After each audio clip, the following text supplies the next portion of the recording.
Welcome to Bad Table Talk. I'm your host, Oliver Niehaus, and this is where we break down all of the current news and talk about everything you aren't supposed to talk about at the dinner table, that being politics, religion, money, and more. My goal with this series is to provide easy-to-listen, informative segments, addressing the most pressing issues we face, and to pretend like I know what I'm talking about. As always, thanks go out to my friend Oscar Gregg for providing the music you hear, and you should all check out his single Acrobats, which will be linked in the podcast notes below. If you enjoy what you hear, please subscribe on Apple Podcasts and leave a rating and review. And feel free to also share your thoughts with me via email, which is linked below as well. So sit back and relax while I talk about how utterly fucked we are as a country. I'm totally kidding. Sort of. All joking aside, regardless of where you stand politically, I hope everyone is motivated by what they hear to research more about these issues and feels ready to contribute to making our nation a better place for everyone. Thank you and please enjoy. So hello everyone, thank you for tuning in to Bad Table Talk with Oliver Niehaus. I'm your host, and we're going to be going over just something that I kind of came up with impromptu. I definitely didn't just wake up and decide to record this out of anger. I don't know about anger, but rather maybe just some disappointment with the world that has been going on. So this is probably one of the worst ways to wake up, and trust me, I've had my fair share of unfortunate or unpleasant wake-ups. I've woken up to my brother banging on a drum set outside my room at 6 a.m. I love you, Ethan, but this was bad. So I was looking at Snapchat stories, and I saw this graph come up, and it was like comparing crime rates, and it was very 1350-esque. I'll explain that in a second. So the graph in itself basically showed that less than 1% of black deaths were at the hands of police officers, as to invalidate the issue of black people dying at the hands of police officers unjustly. And at the bottom of the graph it said, and cops are the problem? I think this is a little bit misleading and very kind of just disgusting to think about. Just for thought experiment purposes, if you get offended by this, or if this upsets you, good, because that's the point of this. It's supposed to show how ridiculous that assertion of saying that cops aren't the problem because of 1% of deaths, therefore it's not an issue. So imagine if I were to say, let's talk about 9/11. I mean, obviously a tragic event. 2,977 people died, so almost 3,000 people died.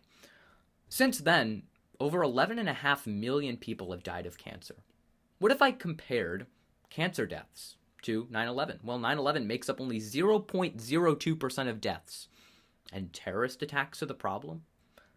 If you realize how disgusting of a comparison that is, imagine how families of George Floyd, Breonna Taylor, Ahmaud Arbery, and countless others feel when their family members' deaths are diminished due to a completely unrelated factor. So, when I said it was 1350-esque, I was referring to this common phrase that is used, and it has become quite the meme. I mean, a meme implies that everyone knows it's a joke. It's true to everyone with like half a brain. Well, I mean, honestly, you don't need a brain. You just need to like exist and not be a piece of shit. So this is particularly special to conservatives. So here's the 1350 meme. I would suggest you put on some good headphones for this, because this is going to be an experience unlike any other. So here it goes. Despite making up 13% of the population, black people commit over 50% of all crime. I can barely get through that with saying it with like a straight face, because there's so many reasons why this is an issue. One, it's completely false. Black people don't make up 50% of all crime. According to 2017 FBI crime statistics, black people make up 27.2% of all arrests for total crime, and over 53% of all murder arrests. Keep in mind, these are arrests, not convictions. However, in that same vein, they also make up nearly 50% of all exonerations, and are 7 times as likely to be wrongfully convicted of murder. These sources and these links will be linked in the podcast notes below for you guys to take a look at. However, black people do commit disproportionate rates of crime. So I hate it when people on the left try to say that there is no disparity or disproportionate rate of crime, or try to say that it can all be explained away by bias and inherent racism, implicit racism. Yes, much of it can be. Much of it can be so, but not all of it. So even when accounting for all variables, black people still commit a disproportionate rate of crime. Checkmate, you say? Well, hold the phone. In every single problem, there is a what and a why. Not just problem, conversation. There is a what and a why. The why is often missing in these discussions. There are many things throughout history that have contributed to African Americans being disenfranchised, that being slavery, Jim Crow, redlining, the war on drugs, which the war on drugs in particular, I did a plug for my previous podcast series last time, and I'll do it again. The first episode of my previous series called Actually Making America Great, which I'll also link in the podcast notes below, goes in depth on the war on drugs and discusses how it was designed to disrupt and disproportionately affect African Americans. So I suggest you take a look at that. So, but a lot of people like to say for a lot of things, oh, slavery, get over slavery, it was so long ago, Jim Crow, all these things, they're all over, we're all equal now. Okay, well, one, you're just wrong, but other than that, let's talk about not all of the ways. I could never get to all of the ways in which African Americans are disproportionately affected in our society due to systemic racism, but let's just go over some of the ways that African Americans are disproportionately affected. So, from the simplest aspect, if we just look at median household income, whites make more money, exponentially more money than blacks do, even with the same levels of education and the same job. The wealth gap is enormous. 2016 median wealth by household, white household median income was $171,000. Meanwhile, black household median income was $17,100. That is a disparity over $150,000. Think about that. That is enormous.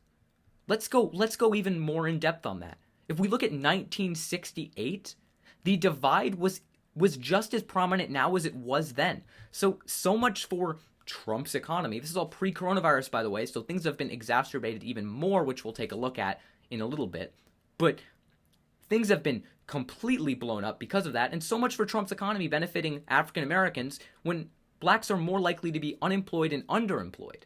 16.7% of African Americans are underemployed or unemployed, compared to 14.2% of whites. Now you might say, oh, Oliver, that's only around 2% difference. That's nothing. Okay, well, what you're forgetting here is I'm not just talking about unemployment and underemployment. I'm also talking about median household income, which I mentioned here. I'm also talking about that they don't participate in the stock market or retirement savings. Home ownership is different, which we'll all get into. Rate of denial for mortgages due to redlining. Transportation, education, healthcare. All of these things contributed together, and many more, which I couldn't fit into this, disproportionately affect every single aspect of African Americans' lives. So it's not just unemployment, it's unemployment that leads to other factors. So in that same vein, as I was talking about, African Americans or blacks don't participate in the stock market as much and retirement savings as whites. 36% of African Americans own stocks compared to 60% of whites. There's a drastic difference. Moving on to home ownership, 41.3% of blacks versus 71.9% of whites own homes. Again, your home is how you accumulate generational wealth. It is, for many people, their largest asset is their home and something they possibly pass off to their children as a place to live. So if African Americans don't have that at the same level as whites, they're less likely to be able to accumulate generational wealth. And if we're talking about homes still, if we're talking about redlining in particular, the rate of denial for mortgages is higher for African Americans. 27.4% of African Americans are denied mortgages versus 11% of whites. And due to the fact that they can't get mortgages because they can't accumulate wealth and credit from borrowing money, they have consistently higher mortgage rates, which means they're paying more money on these mortgages if they end up getting them. So that, in a sense, is just one of the aspects, or a couple of the aspects, in how African Americans are disproportionately impacted. Let's move on to transportation. The highway system, when constructed, largely skipped over majority black neighborhoods. It was built for white people, not black people, and that still has effects on today when we look at how much we're investing in certain aspects of our infrastructure. Our federal infrastructure investment from 2008 to 2015, we spent $59 billion on highway transit, which we only spent $10.8 billion on mass transit, public transportation. And the reason this is significant is because nearly a quarter of African Americans households do not own a car, versus only 7% of white households. So when you're spending more on highway transportation that requires that people own cars. If people don't own cars, they can't have access to that, and therefore less infrastructure program and less funding is going to African American communities because they cannot access that. If we're talking about people who are in the workforce, we're talking about parents in the workforce and children under 6 with all adults working, 75% of African American households, 3/4, have all adults working full time, while 63% of white households have all adults working, meaning that 37% of African American households, or white households, mind you, have an adult that isn't working. If we look at daycare in particular, daycare for a 4-year-old infant makes up 42% of an African American's median household income. That means they're paying over 40% of their income just for daycare for their child because they have to work full time to provide for their family, which costs them more money. In many ways in America, in almost every way, it is more expensive to be poor than it is to be wealthy, as ironic as it sounds. Because when you are poor, your choices are limited. You might have to buy your groceries from the local grocery store, which they're more expensive, and not buy in bulk because of lack of a car for transportation, as we talked about, or lack of initial cash on hand. Therefore, this keeps spiraling. It's snowballing. What seems like one little thing becomes a larger and larger and larger thing as more choices are taken away due to poverty, which is systemic and generational and was designed to disproportionately impact African Americans. And a huge part of that is the education system. If we're talking about education in particular, districts with primarily non-white demographics receive $23 billion less in funding than primarily white districts, despite serving roughly the same number of kids. Well, what does this mean? Well, the less amount of money that they receive leads to less money for teachers, fewer choices, less access to extracurricular activities, school supplies, etc. Lower property taxes lead to lower funding due to low-income neighborhoods having lower property taxes. And even adjusting for income, poor white students on average receive $1,487 more dollars per student than similarly situated blacks. And for the exact numbers, that's $12,987 for poor white students versus $11,500 for African American students. Let's talk about discipline in particular, because that's a huge thing when it comes to education and disproportionate rates.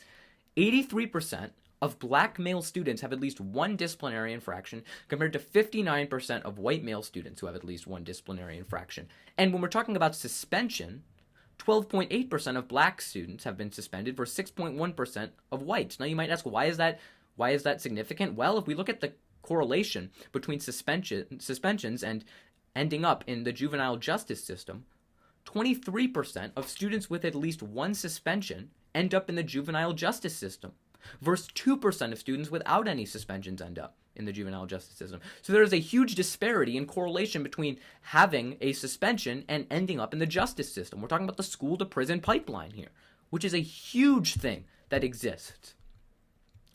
Let's move on to something, all of these relate. The issue is these are all inextricably linked.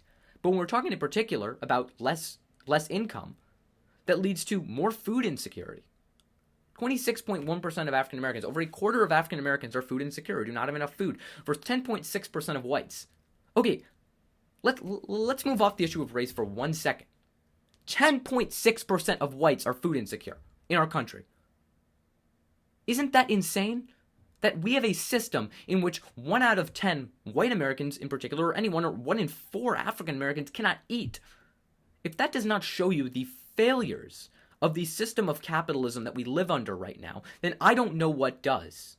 And due to the fact that African Americans predominantly live in urban communities that are much more tightly packed with less sanitation, more than half of the African American population breathes unclean air due to the increased pollution and higher population.